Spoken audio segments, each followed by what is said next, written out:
ತಾಯಿ, ತಮ್ಮ ಭೇಟಿಗಾಗಿ ಥ್ಯಾಕರೆ ಸಾಹೇಬರು ಬಂದಿದ್ದಾರೆ. ಯಾವ ವಿಷಯಕ್ಕಾಗಿ? ಮನ್ರೋ ಒಪ್ಪಂದದ ವಿಷಯ ತಮ್ಮೊಡನೆ ಚರ್ಚಿಸಬೇಕಂತೆ. ಕರೆದುಕೊಂಡು ಬನ್ನಿ. ಆಗಲಿ ತಾಯಿ. ಬಂದ ವಿಷಯ ಹೇಳೋದಕ್ಕೆ ಏನು? ಕಪ್ಪ? ಮನ್ರೋ ಸಾಹೇಬರ ಒಪ್ಪಂದದ ಪ್ರಕಾರ ನೀವು ಕೊಡಲೇಬೇಕು.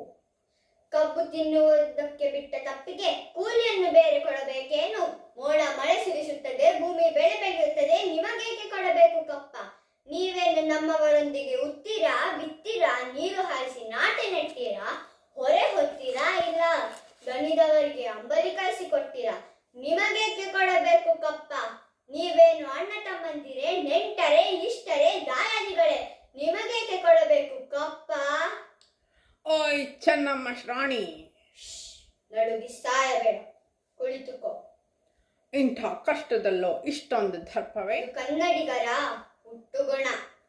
ಹೇಗೆ ಜಂಬ ಕೊಚ್ಚಿಕೊಂಡು ಮೈಸೂರು ಮಣ್ಣು ಪಾಲಾಯಿತು? ಅದು ನಿಮ್ಮ ವೀರತ್ವದಿಂದಲ್ಲ, ವಂಚನೆಯಿಂದ. ಮೈಸೂರನ್ನು ಹಾಳು ಮಾಡಲು ಮರಾಠರನ್ನು, ಮರಾಠರನ್ನು ಹಾಳು ಮಾಡಲು ಮತ್ತೊಬ್ಬರನ್ನು ಎತ್ತಿ ಕಟ್ಟುತ್ತಾ ಇಡೀ ಹಿಂದೂ ದೇಶವನ್ನೇ ನಯವಂಚನೆಯಿಂದ ನುಂಗಲು ಹೊರಟು ನಿಂತಿರುವ ನರಿಯ ಜಾತಿಯವರಲ್ಲವೇ ನೀವು? ಕಿತ್ತೂರು ರಾಣಿಯ ಮುಂದೆ ಕಪ್ಪ ಕೇಳುವವರ ನಾಲಿಗೆ ಸೀಳಿ ಹೋಗಿತು.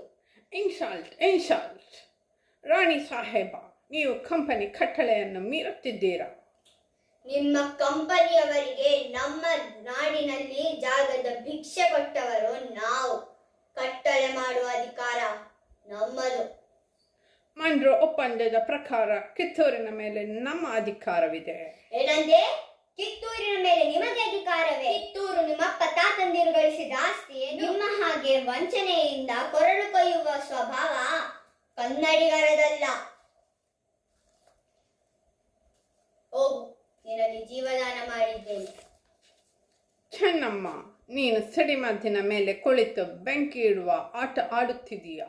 ಏಯ್, ಬದುಕುವ ಆಸೆ ನಿಮಗೂ ಇಲ್ಲ, ನಿಮ್ಮನ್ನು ಉಳಿಸುವ ಆಸೆ ನಮಗೂ ಇಲ್ಲ. ಓ, ಐ ವಿಲ್ ಸಿ. ಕಿತ್ತೂರಿನ ಕೆಚ್ಚದೆಯ ಕಲಿಗಡೆ ಶತ್ರು ಸೈನ್ಯದ ಮೇಲೆ ಚಂಡಮಾರುತದಂತೆ ಮುನ್ನುಗ್ಗಿ ಅವರ ಶಿರಗಳನ್ನು ಚೆಂಡಾಡಿ ಸತ್ತರೆ ವೀರಸ್ವರ್ಗ, ಬದುಕಿದರೆ ಸ್ವಾತಂತ್ರ್ಯ. ಹರ ಹರ ಮಹಾದೇವ್.